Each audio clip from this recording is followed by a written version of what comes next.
The word of the week is victory! Lola, what's the definition of victory? Victory means success won against an opponent in a battle, contest or game.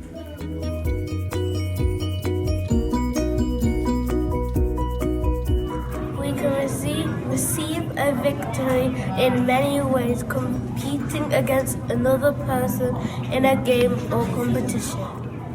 We can receive a personal victory when we overcome something that is difficult to do. What does victory mean to you? Victory means to me when you win something. How have you been victorious in your life? When we won at sports day. What does victory mean to you? Victory means to me when I achieve something that's difficult to do. When have you been victorious? When I've gotten star of the week in year 5. When I am victorious, I have God on my side.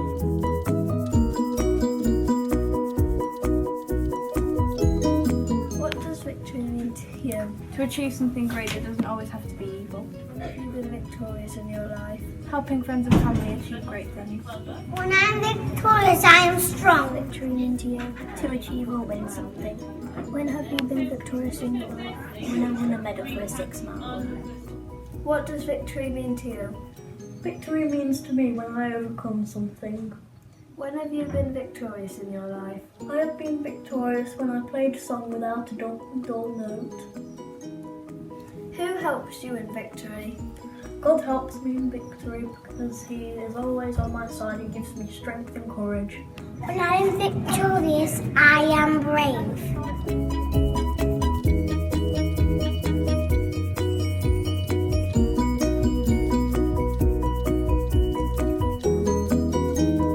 This week's scripture is the letter by St. Paul sent to the Philippians, verse 4, chapter 13.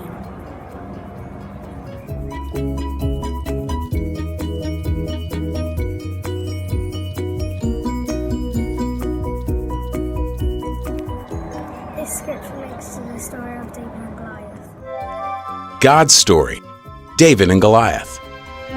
So part of God's story is about the time David fought Goliath, and it begins like this. David was the youngest of 8 brothers. His job was being a shepherd, which meant he spent all day in a field watching sheep eat and roll around the grass. Meanwhile, some of his brothers were off with the Israeli army preparing for war against the Philistines. The Philistines were one of the toughest armies the people of Israel had to fight. So one day, David was taking food to his brothers because his dad asked him to. But when he got there, his brothers accused him of coming so he could watch the fight instead of the sheep. Since David knew in his heart he was just obeying his dad, he didn't mind being misunderstood. Anyway, while David was there, he saw a huge Philistine man, more than 9 feet tall, step onto the field between the 2 armies.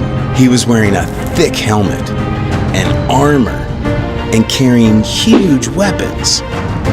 His name was Goliath, and he was definitely used to being the winner. David found out that Goliath had been stepping onto the field like this every morning for the past 40 days and saying, "Give me a man and let us fight each other."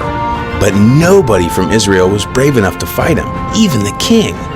Well, David didn't like that this giant was intimidating the Israelites. After all, they were God's special family. And because God was with the Israelites, they could have courage in any situation. So David, who wasn't even a soldier, told the king, "I'll fight against him." Now, the king thought David was too small, but he really wanted someone to fight Goliath. So he gave in. And David knew he wasn't strong enough to beat Goliath by himself, but he believed God would be with him. So he said, "The Lord will rescue me from the hand of this Philistine." The king hoped David was right.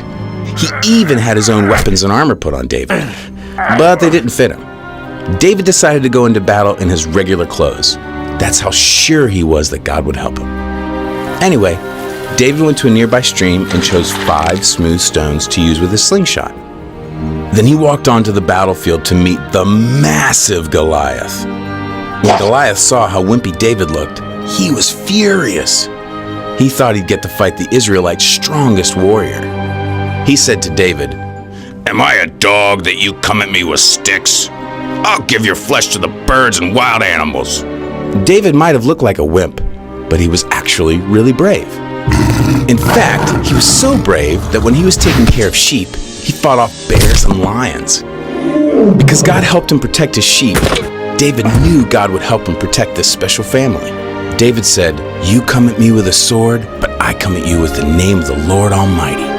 He was explaining to Goliath that God was more powerful than anything. He also added that he would feed Goliath's flesh to the birds, which made the giant even more mad.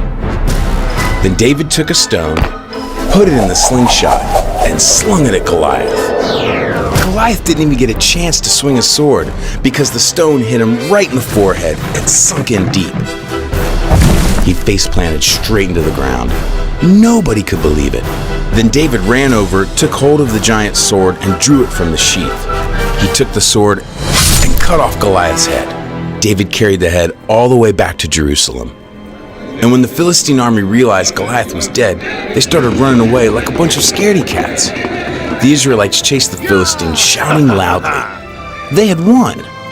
God used David, who was just an average kid, to rescue his people. And that's the story of David and Goliath. So, in case you missed it, here's the quick version. David was a shepherd. He brought his brothers lunch. He saw Goliath. Goliath scared everybody. David wasn't scared. He knew God was stronger. David fought Goliath. He used one stone. God helped him kill Goliath. The Israelites won. God's people were saved. And that's a part of God's story.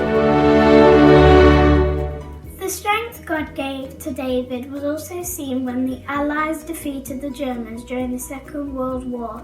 On the 8th of May, we celebrate VE Day, or Victory in Europe Day. This marks a day towards the end of World War II, when fighting against Nazi Germans in Europe came to an end.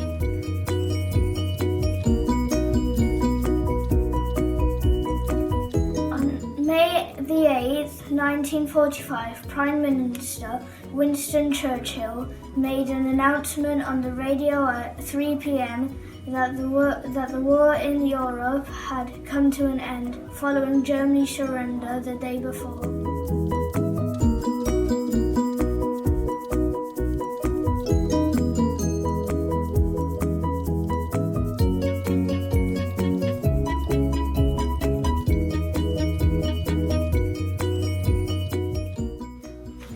To reflect this week, we would like you to pray the Victory Medal prayer.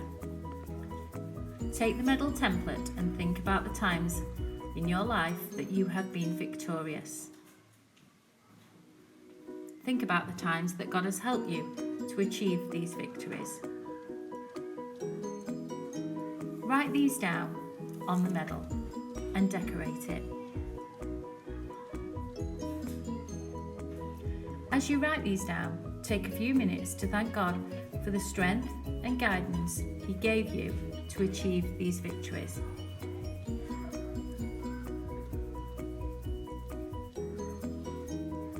Take it home.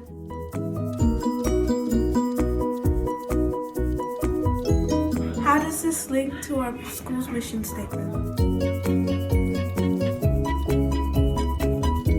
By trusting in God to give us the strength, we can be victorious in all that we do, so that we can help to create a better tomorrow. Your mission this week is to rejoice in the victories that you have, but you also remember that without the courage and strength from God, these would be meaningless. Mission this week is to care for others. We would like you to think about our Year 6's children this week as they take care of their SATs. Care for them by giving them the encouragement and support that they need.